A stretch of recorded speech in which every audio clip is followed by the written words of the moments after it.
I would like to thank Professor Tagliabue for clarity and also for the perfect respect of the time.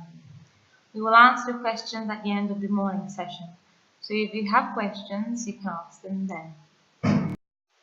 I would like to invite here at the table Mr. Matteo Troni and Mr. Michele Monti, so we can open the round table with patients and testimonies of ketogenic diet in patients with tumors.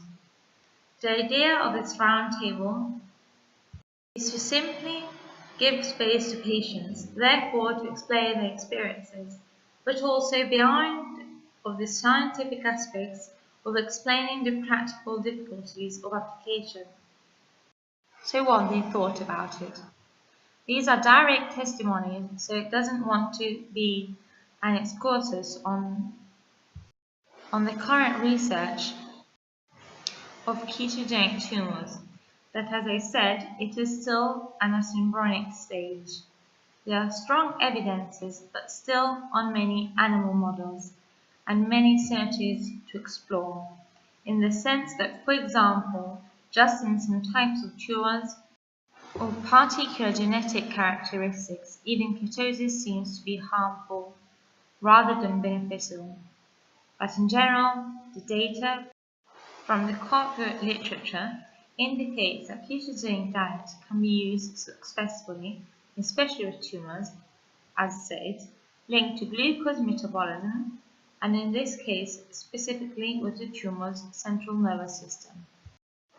So at this point, I will start with Matteo, if you want to introduce yourself and explain your experience. Good morning, everyone. My name is Matteo Troni. 5 years ago, I was diagnosticated with colon cancer with liver metastasis and lungs. At the time, I didn't know anything about the ketogenic diet, and I knew very little about my diagnosis. I followed a traditional path of chemotherapy and intervention, and in September 2016, I exhausted the available treatments with the return of the disease. In that moment, I accepted the prognosis, but I wanted to carry on looking for something new, of experimental, to be able to use the time I had available, to prolong as much as possible and still maintain a positive attitude compared to the new situation. Of the internet we will die, Professor Paoli said, but maybe thanks to internet I survived. I found the first indications about the diet right on the internet for researches that were done at the time in the United States. The path had then been very fortuitous and lucky. Then I was put in touch with Dr. Pilla, or actually from there I found articles and interviews to Dr. Pilla, who had worked with one of the researchers on whom I had found United States materials. Dr. Pilla then gave me the contacts of Cristina Perillo, the nutritionist who assisted me, and in parallel I was contacted by Marisa Gamberi, that produced ketogenic products, and she put me in contact with Professor Paoli, and we created a sort of support network necessary to be able to start this journey with this diet. Doing it alone is impossible because we haven't got the knowledge and you can't manage it. I quite liked some of the aspects of Cristina Perillo's proposals because one of the difficulties I had in my first research of the diet was actually trying to have a variety and not have a repetitive nutrition. Impose my wife, my mother or me to cook a lot, to buy a lot with a variety of ingredients and to work a lot in the kitchen. This, at that time, was for me overwhelming. It was too much. Adapting my nutrition from what it was before to the proper psychological transition for me was too much. With Cristina instead, I accepted to have an extremely repetitive diet, very simplified, but this for me was a fundamental facilitation for completely changing my diet. So I often ate, day by day, the same things. Breakfast, lunch and dinner was basically the same.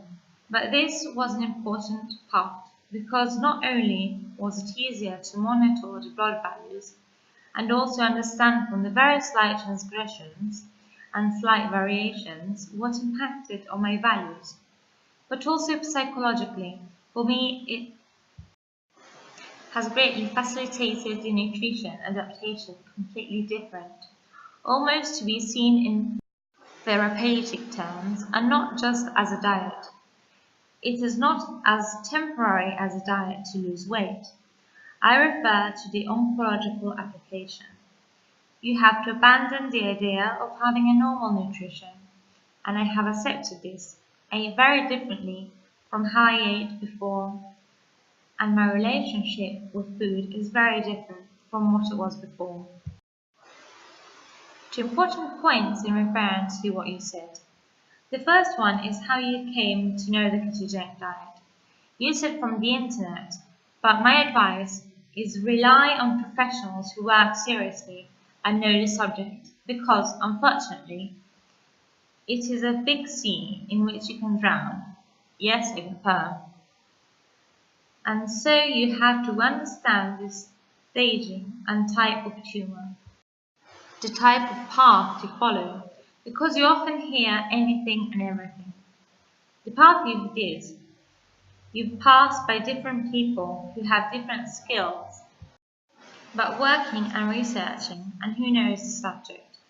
And I think that the colleagues agree with helping the patients distinguish what is the correct information and therefore the important point that is to see the background of people you trust. Don't just trust an internet site, but go and check if this person participates to international conference, if they do public clinic, and this is an important advice. The other one is what at present a ketogenic diet in case of tumors is not a substitute of traditional therapy. At the current time, at this stage, it is not substitute. Clearly, it can help and definitely improve, because compared to the diagnosis, you said, it was quite nefarious. It definitely improved the quality of life and also improved the response of the traditional therapies, because in literature, there are works that demonstrate an increase of effectiveness of traditional therapy, and then the ability maintaining this advantage. Literature is increasing on tumors and ketogenic diet, but we are still at the beginning. Definitely, this case is about a person, and it is a therapy for life, and is actually a quantum vitae, because the mechanism of ketosis in this case is useful to keep under control the neoplasia. And another point is that certainly in this and in other diseases, also one of the final points of Professor Tagliabue, the possibility of having food supplied by the National Health Service for special medical purposes. It is surely an important point for people and for their families, as this is a charity and a cost. I will not go into detail of the very practical difficulties that can help a person approaching this diet, because no one yet have talked about this. But I guess that maybe it will happen in the presentation of the specific foods that are consumed during the diet. I can say that at the beginning there is an impact that may seem difficult. Then, after a bit, you think up various tricks to facilitate getting used to this different diet.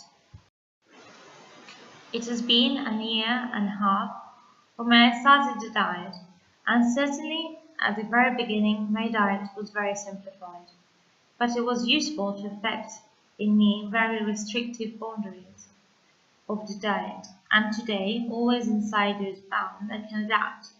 I have a menu variety today, while at the beginning, to get used to it, I kept very simplified. I'll close saying how it ended, how my story is going after 5 years from the diagnosis, and a year and a half from the change of the prognosis, definitely not positive at the time, I started the diet, and as also what the professor said, the diet hasn't been a substitute for other therapies. At the time, I can't remember how many chemotherapy cycles, but more than 15. And I had done 4 operations in the colon, 3 operations to the liver and lungs, for which I had followed a path that was essential to be here today. And at the time, in September 2016, my illness has been considered involving because after recent operation, it returned. And therefore, this return judged in progress means that we intervened in a systemic way with new chemotherapy, but at that point it was chemo-resistant, and I was no longer operated. After 8 months of diet, for my curiosity, I wanted to understand if I could visit my brother who lives in the United States during the summer in August, whether I had to fear symptoms and discomfort that prevented me to make the trip. So I had a CAT scan done to abdomen and chest, and surprisingly, to all of us, the disease was not advanced, it has arrested. I refer to my case empirically. I don't create a scientific connection because I'm not able to do it. And there is no evidence, as the professor said, but this was my case. The disease didn't advance, and so the therapeutic possibilities changed completely. At that time, the minimally invasive localized intervention had sense, because the illness was no longer considered expanding in evolution. So I had some lesions to deliver, and with thermoablation and embolization, they have been removed. I had few lung lesions, but and with radiotherapy, they treated them. A month and a half ago, I did a controlled CAT scan to abdomen and liver, then confirmed a week ago by a PEG I had done, and I have no oncological relevant traces in my body right now, so I am clean. I'm in full regression. I have no guarantee to stay this way for the future, but however, I'm still here, and surely the ketogenic diet will continue to be part of my life. This is important, then I will give the floor to Michele. The ketogenic diet could be a help, and it allowed Matteo to do the other therapies, otherwise he would not have to be here. Therefore, what I want to underline, in spite of my work and experimentation of ketogenic diet, and therefore believe in this therapeutic approach, there is no magic pill. So things should be studied, and it isn't true that Warburg discovered a cure for cancer and no one told you. Now I give the floor to Michele Monti that will talk about his experience. Good morning, everyone. First of all, I would like to compliment Matteo for how he told his experience. It has certainly helped me, and I don't know if among you there is someone who needs energy infusion positivity. My experience is quite similar. The name of the unexpected guest changed. Mine was an astrocytoma, fortunately 3rd grade. Not one of the most serious, but as anticipated, my path was quite the same, because practically alone I arrived to this type of diet, and most of all I began thanks to Marisa Gamberi. You will all know her. Her nearest store to me, I live near Livorno, is in Florence. So I went, and as per her request, once someone with quite serious pathologies arrived, they had to inform her immediately. And after 1 or 2 days, she called me back, so immediately. And she followed me in this path, introducing me to Christina. We've met in person the first time today. So I started in the same way of Matteo. The beginning impact wasn't the easiest. I accompanied it with radiotherapy, chemotherapy, luckily much less than him, also because I found out last year in November. So I have now finished the 12th cycle of chemotherapy. Fortunately, also be slight in pills, so I could make it at home. In addition, I have made a cure with cannabis. I have done meditation classes, all things that I'm sure certainly helped. The most important part, it will never be a confirmation, but I think it was a diet. I'm also an ex-sportsman. I still practice sports, various disciplines, but mainly judo. I have been twice at the Olympics, but then I followed the cycling, a lot of tennis. Any sport is for me fascinating, and this also helped me a lot. I often wondered why a child goes to play basketball or tennis. I started judo, and I always thought it was for the most banal reasons. I went because it was close to home or because I had a friend going. But in fact, looking back, a year or so ago, the deeper and explainable reason is that I was preparing myself for what turned out to be a challenge, a match. As what you have in judo, a combat sport in which you are alone, more than against an opponent, you are against yourself, against your fears, and against your limits. And I have trained all my life, and when I finished training, we had a challenge. The tumor started exactly 1 month later. I lived in Rome for almost 30 years, training there and traveling around the world, and getting to know people, always involved in this thing that lately revealed being more useful than I thought. And then I got adapted to this diet. What was the adaptation period like? Because it varies from person to person. How long did it take for you? As I was saying, the first month has been the most difficult one, but also the one in which I saw more results. The most tough for the first 10 days, probably even less. And what about you?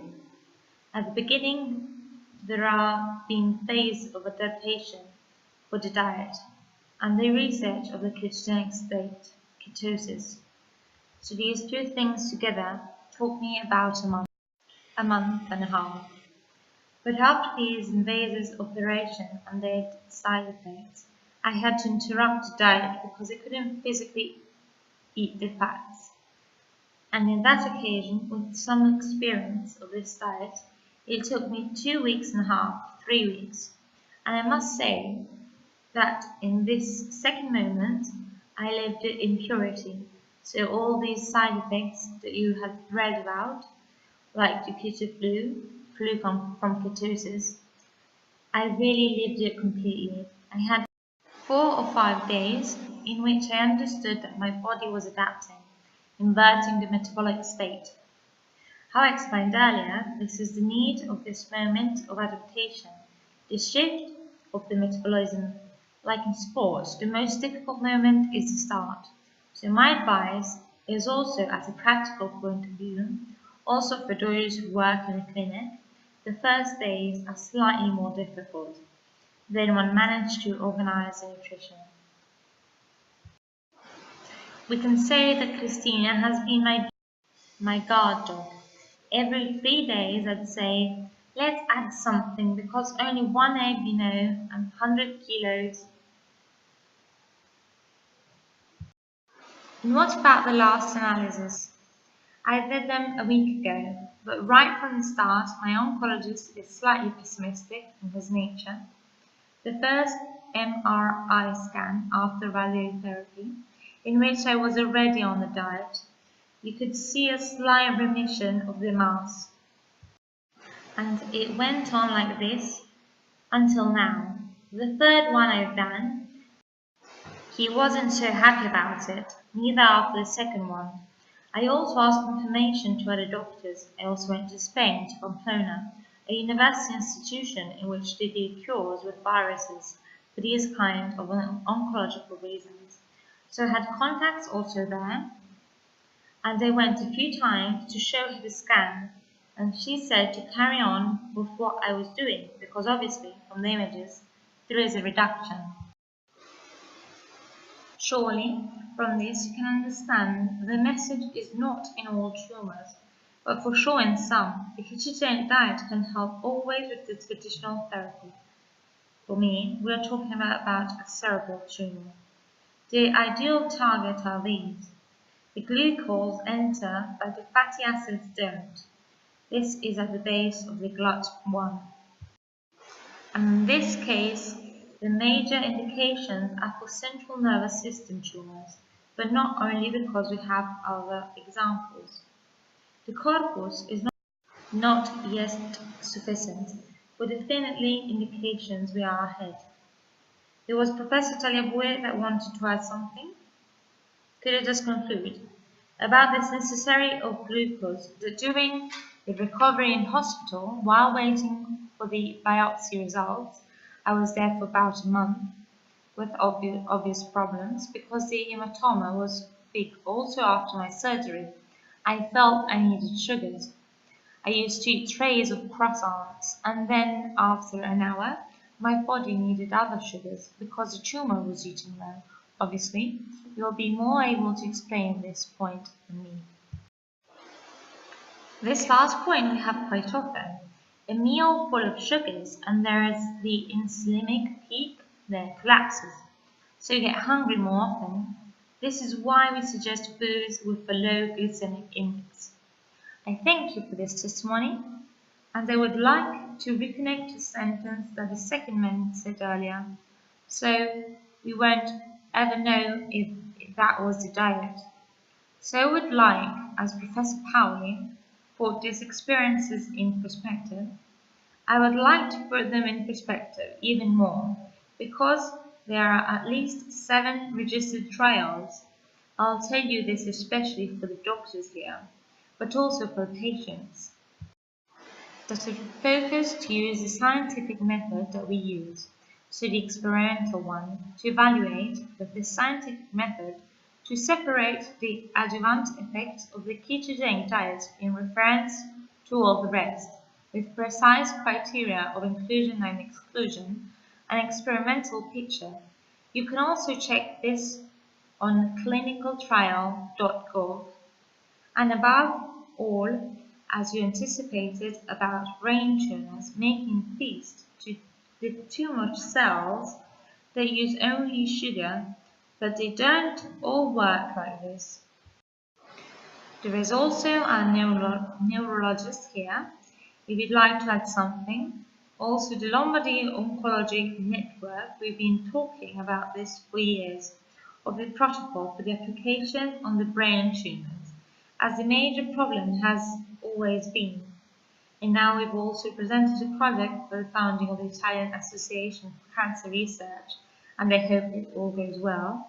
The problem of the protocol has always been deciding if the diet has to be normal caloric or hypercaloric, because yes, with the brain tumors, often the patients are well fed or overweight, because the principal indications at the experimental level is on the caloric restriction. It has a very important role. I remember the first case, a neuroblastoma, that was published by Giulio Zuccoli, an American radiologist that put on a diet his mother, and at first the brain tumor disappeared, losing about 30 kilos during the first month of therapy. Now the protocol provides a caloric restriction. So for example, patients that are at the limit of normal weight or underweight would be excluded. The only question is if you have lost weight, so if you've used the protocol or caloric restriction. Thank you. No, I haven't. Mine was a normal caloric and also normal protein. I think I have more or less 0.8 grams of protein each kilo of body weight. I surely have at least 10 kilos, but my weight was quite high, also because of my sport. Let's say that usually a person overweight will decrease and a person normal weight will maintain. Good morning, I'm a cardiologist. I would like to ask something to both. First of all, as I work in the National Health Service, this diet isn't as much advertised. So I would like to understand how it has been affected, this decision from your oncologist. And second, why did you choose the ketogenic diet instead of other diets that could help in the same way? Thank you. My relationships with the doctors hasn't been the best. As anticipated earlier, I asked to 10 doctors and only one said, yes, you had the right to do it. The other ones, or per ignorance or per convenience, 8 of them advised me against it, and one said, well, you can see if it doesn't harm you. I wasn't trying to cure a cold, so if it harmed me or not, it wouldn't make much difference. Then why this diet? Because other types of diet for my tumor, I didn't find them.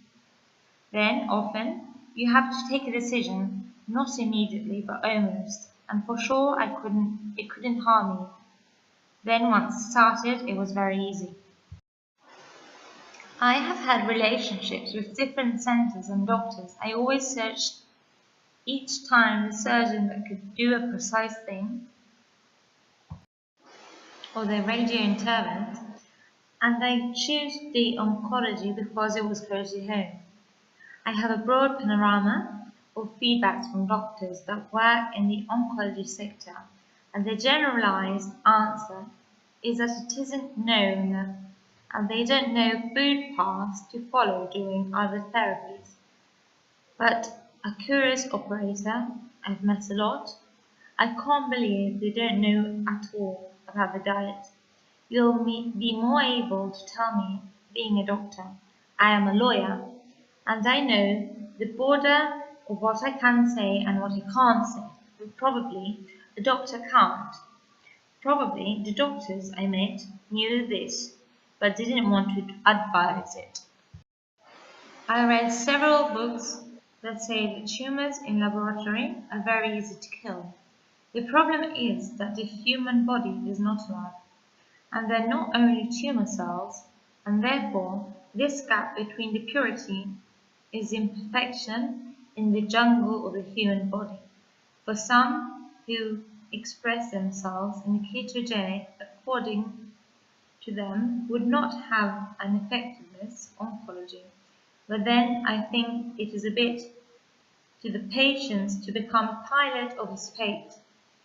The ketogenic diet is growing. Until a few years ago, it was studied in literature, and in recent years are multiplying, and there is a scientific corpus important compared to other food approaches that can presage the effects, as rightly anticipated by Professor Taylor, on the caloric restriction or on the fast. There are some important evidences, but on the other hand, I showed that in reality, the Siamese cells pathways are the same. They are activated, so the MPK in the ketogenic diet, the activation of the mitochondria, is exactly the same activated in the ketogenic diet. There are experimental data and studies that should soon start. We have a couple of subjects that with the training, the ketogenic diet stimulates the oxidative pathways. So the fasting and the caloric restrictions are different expressions, different approaches of the same molecular path in which differences is the maintenance of the protein intake compared to another in which instead is a fast. In fact, at the beginning in the literature, it is called a fasting protein saving, so this is the aspect. In fact, I would like to ask something to Professor Paoli.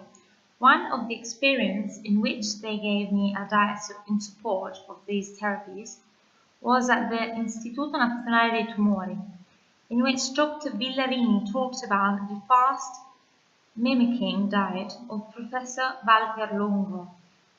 There are some similarities in the basis. The paths are the ones I was talking about, with different types of approach. Our approach is to maintain the muscle mass. The fast in caloric restriction, depending on how the fast is done.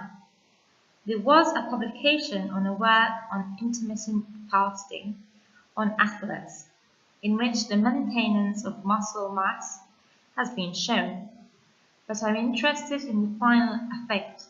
The metabolic paths are the same. Last question, then for other question we can have some time before lunch break. Good morning. I am a representative in an association of patients. I would like to know which kind of diet you follow.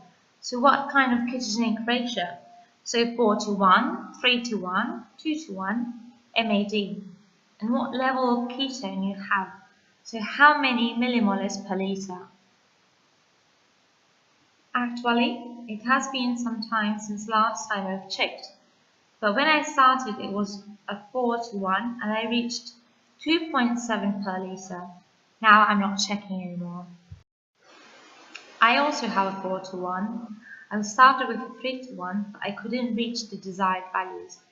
I am steadily above 3 millimolars of ketosis.